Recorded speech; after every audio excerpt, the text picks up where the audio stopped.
Yeah, I just wanted to chime in on this Colorado and Colorado State game. I think it was a wonderful game that was played. But if I can give any advice to the Colorado Buffaloes team, it would be to just respect all teams that you play. The same type of respect that Colorado came out with against TCU, the first game of the season, they were very disciplined. They hardly had any penalties. They played a very good team. And for your first game to go down in Dallas to beat TCU, that's a huge accomplishment.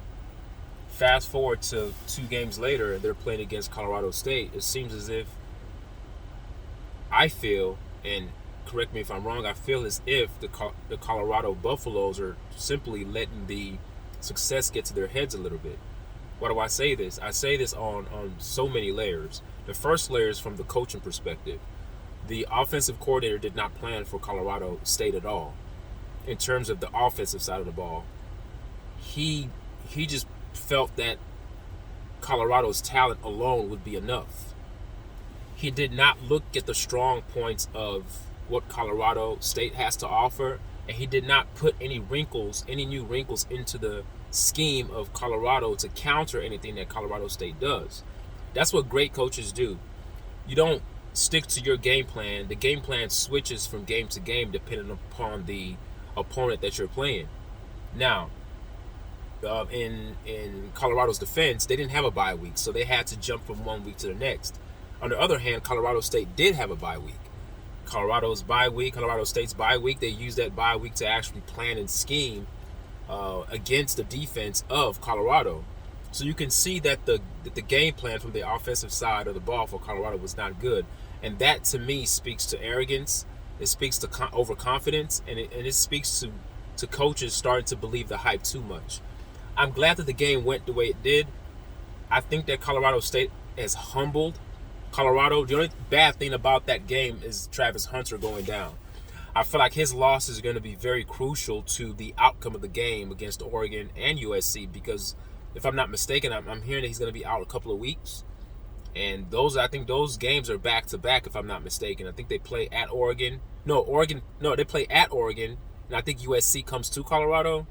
Correct me if I'm wrong there, but I just think that all this, it's personal stuff. It needs to stop. It's okay to play with emotion. I understand that. The football it's a very violent sport, and what separates two athletes is usually the mental aspect of thinking and keeping your emotions in check.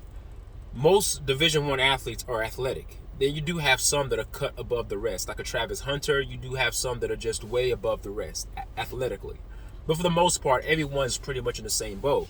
What's going to separate you from another player is your logic, your cognitive skills, your metacognition, your ability to think mentally and be wise to make smart decisions.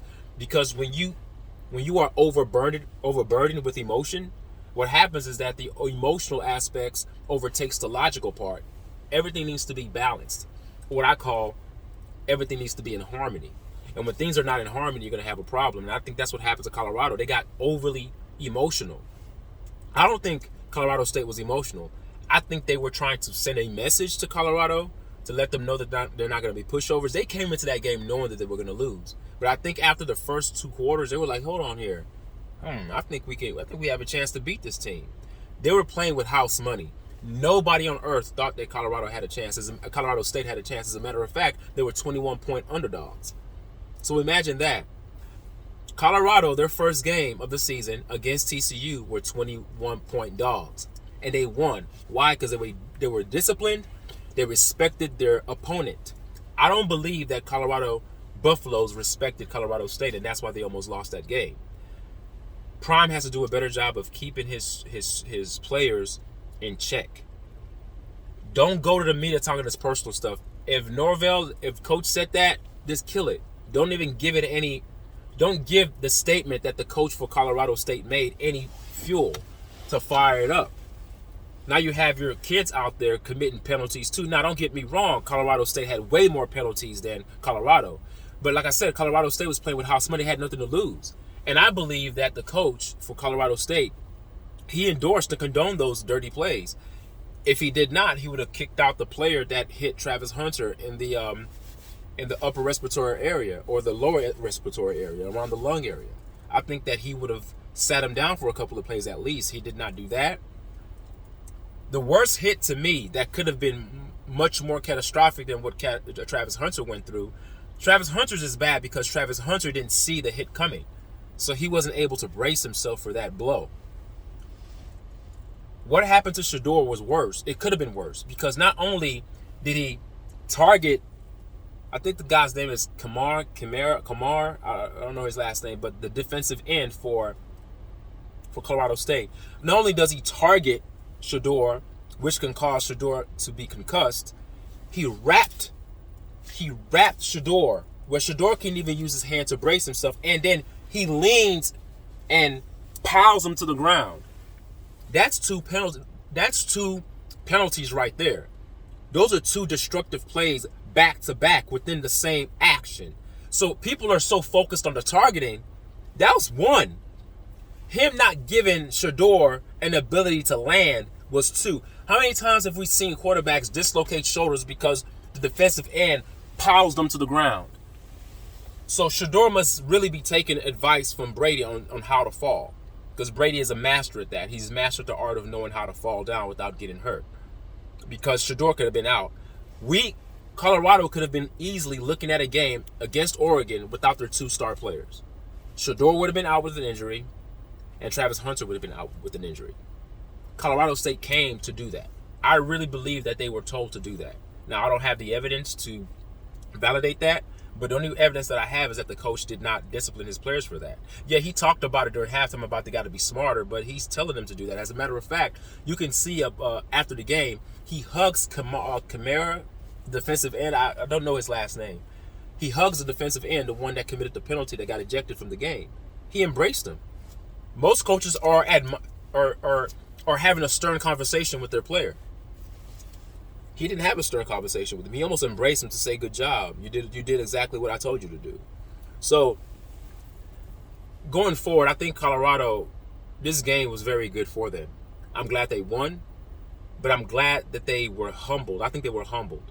The reason why I'm saying this is because I saw a video on Wells Off Media on YouTube. Wells Off Media is the media production of one of Deion's sons, Deion Sanders Jr. That's his his social media name.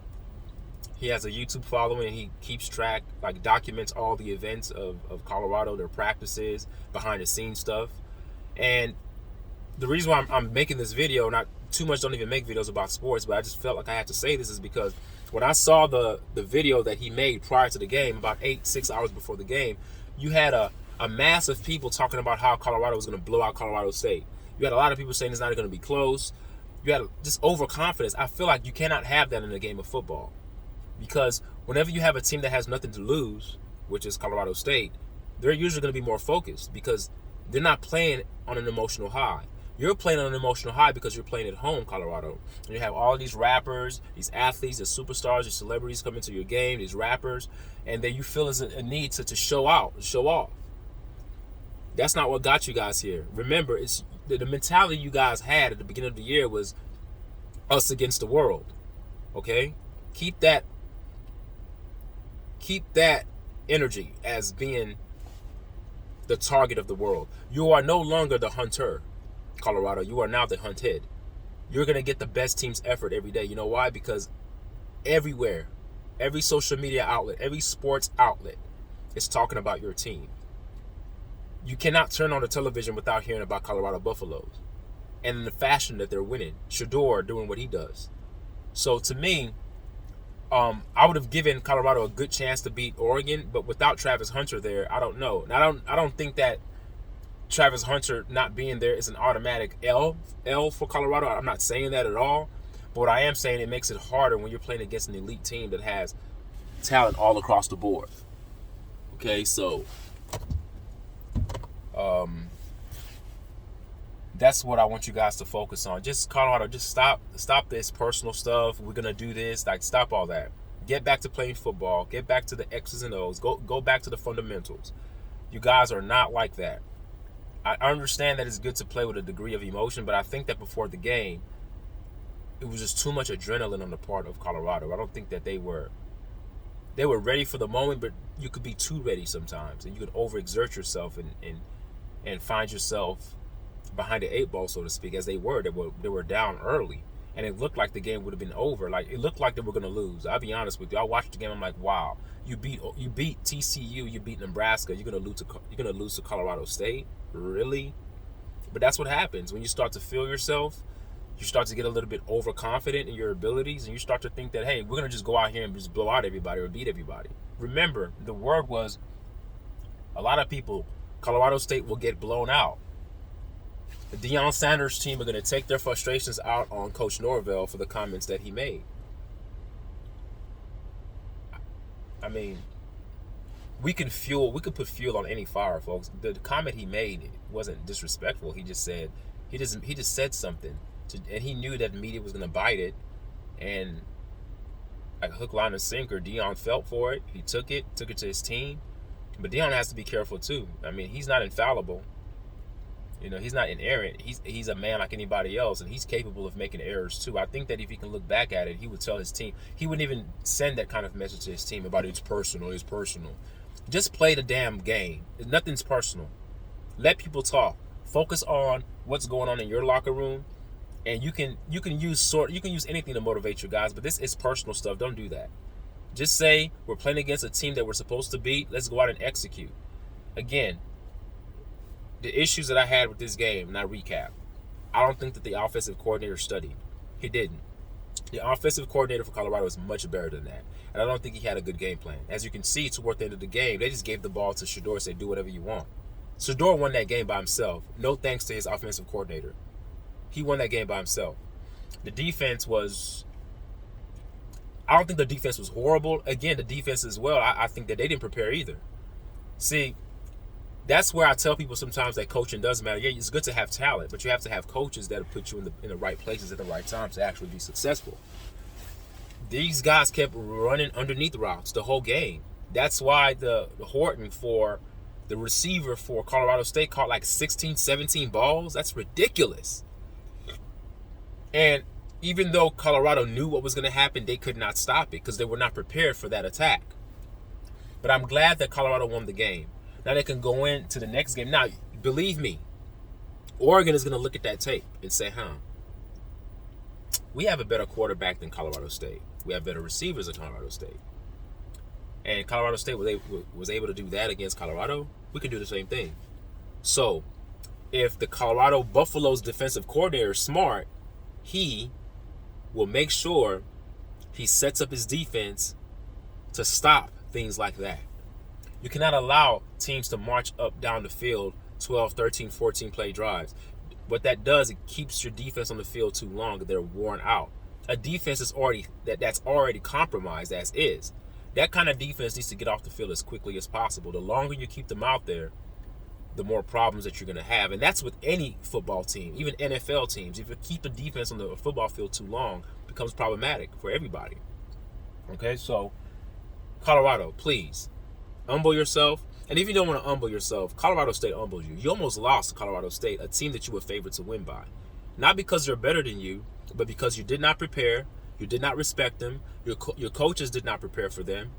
Deion had you guys prepared emotionally, and I think that's where the problem was.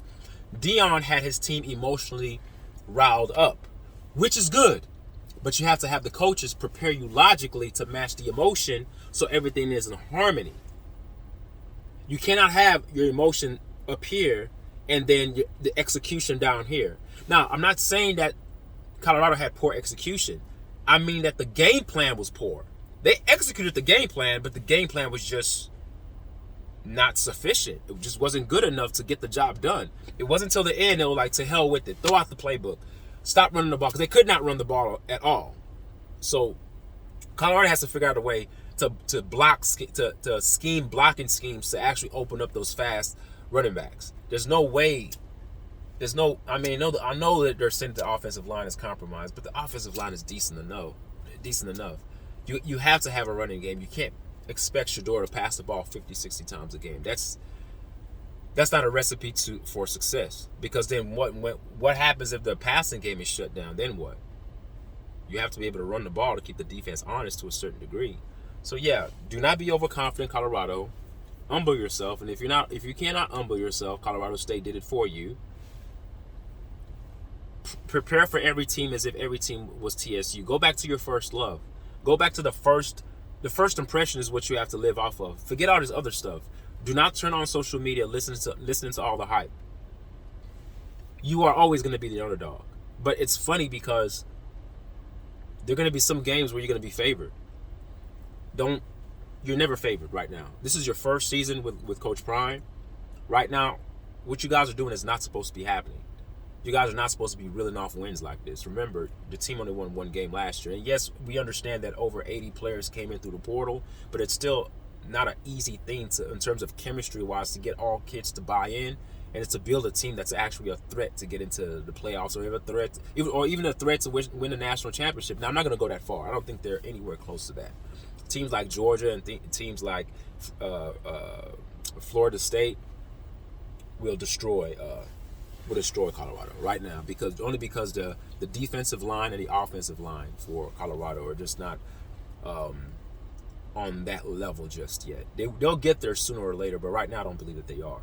So again, keep the emotions in check, guys. And I like what Deion does, but then again, if you're gonna hype up your team and talk about his personal stuff, then you better make sure that your coaches are devising schemes to actually counter the strengths and the weaknesses of the opponent. Do not take any opponent lightly. You didn't take TCU lightly. You trying to tell me that Colorado State is a better team than TCU?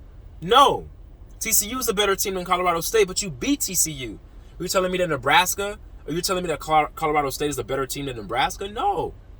Nebraska is a better team than than Colorado State.